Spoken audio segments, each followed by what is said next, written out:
Pero el acceso a la justicia también es un tema en Venezuela. Y allí estaba Ali Daniels, él es abogado de esta organización que justamente se llama así, la Organización No Gubernamental Acceso a la Justicia. Carla conversó con él. Ahora estamos con Ali Daniels, él representa Acceso a la Justicia y mañana tienen un momento muy importante en la Comisión Interamericana de los Derechos Humanos. ¿Qué es lo más destacado que van a exponer allí? Lo más destacado que queremos exponer es cómo el Poder Judicial se ha convertido de valedor del Ejecutivo en un ejecutor de la Constitución, en un verdugo de la Constitución, donde la exclusividad social ha llegado a un punto donde el Poder Judicial solo está pendiente de complacer al Ejecutivo y no se preocupa de los problemas del país. Por ejemplo, el Ministerio Público ha publicado que se han triplicado el número de imputaciones y tenemos los mismos jueces hace 10 años. Entonces el Poder Judicial lo que está pendiente es que el Poder Ejecutivo pida algo y se lo da.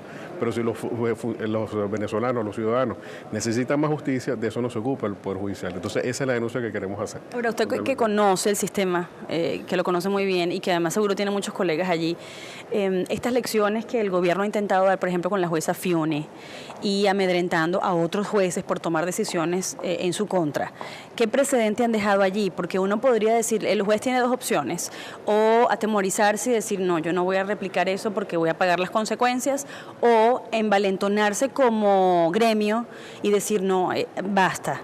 Efectivamente, hay documentado casos, el caso famoso de la jueza Carla Moreno, que bueno, se negó además contra una intimidación además grosera del SEBIN en la audiencia, se negó a continuar y renunció.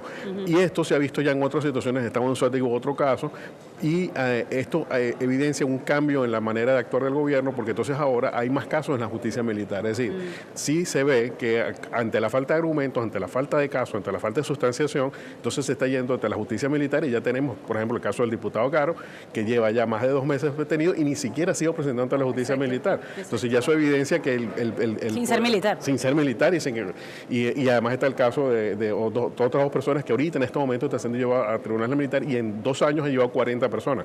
Eso evidencia que el poder está diciendo, yo tengo que recurrir a los medios más extremos para poder reprimir porque ya es lo que le queda a la represión. Por cierto, le quería un comentario suyo porque me parece interesante. El gobierno ha dicho, o se publicó un informe de Statford, que es como una agencia geopolítica, geoestratégica, y decían que ahora el gobierno va a optar por vigilar desde el punto de vista de inteligencia a las Fuerzas Armadas Nacionales, porque además tienen como la convicción de que allí es donde está la amenaza, ¿no? Claro. Ese tipo de prácticas, ¿qué significan? Además tan polémicas en este momento del mundo, ¿no? Bueno, evidencia una vez más que la falta de legitimidad ya está llegando a las bases mismas del régimen y que se está recurriendo a cualquier elemento, a cualquier instrumento, por rascoso que este sea, para poder mantenerse en el poder, que aparentemente es lo único que importa, con independencia de la crisis humanitaria que todos los venezolanos están viviendo y que padecemos día a día. Perdón, William Castillo, que creo, si no me equivoco, es el viceministro, porque es como cada día inventan un cargo, ¿no?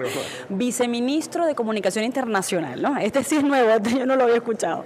Pero bueno, William Castillo dijo que había que controlar las redes sociales. Esto es súper peligroso porque sabemos que en Venezuela, le pido que se ponga un poquito hacia adelante, sabemos que en Venezuela mucho porcentaje de la población se entera justamente es a través de esa vía, ¿no? Él puso la excusa de que era para proteger a los niños porque era información que no tenía control, pero el tema del control sabemos cómo nos asusta y sabemos cómo lo maneja el gobierno.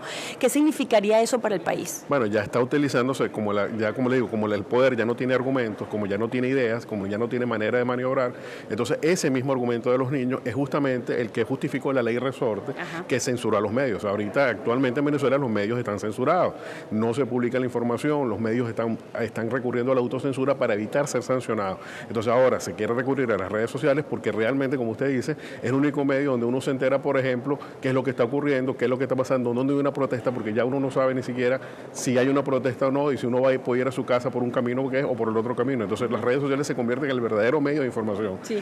Y por eso están tomando ese camino. Una cosa que me parece importante, quizás no es el tema suyo de acción directa, pero Gonzalo Imiot mencionó casos muy graves. Por ejemplo, el de un joven quien estaba vivo y fue detenido y apareció muerto en un hospital con una fractura en el cráneo. Después otra chica que fue perseguida, estuvo 3 años presa y todavía no se le han dado sus audiencias por tuitear.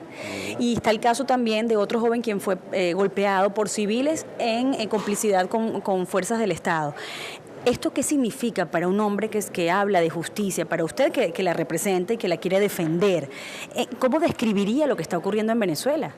En lo personal yo la he escrito como una autocracia formalista. ¿Formalista por qué? Porque ellos tratan de darle un barniz de legalidad con las decisiones del Tribunal Supremo, dando a entender que se está cumpliendo con una institucionalidad que en realidad no existe. Entonces, este tema, por ejemplo, esto evidencia, estos casos que se han señalado, donde hay 30 audiencias, 40 audiencias y no se termina de hacer el juicio, lo que dice que es que simplemente el Poder Ejecutivo se burla, el Poder Judicial no le importa, no le interesa, y el Poder Judicial lo que hace es simplemente no cumplir con sus obligaciones y no proteger a los ciudadanos, que es el propósito por el cual debería ser. El Poder Judicial está hecho para servir de contrapeso al Poder Ejecutivo y al no hacerlo, incumple con su obligación. ¿No le da miedo regresar al país después de hacer estas denuncias? Como a todos los defensores de derechos humanos, estamos sometidos a riesgo. Eso es así. Muchas gracias por la conversación.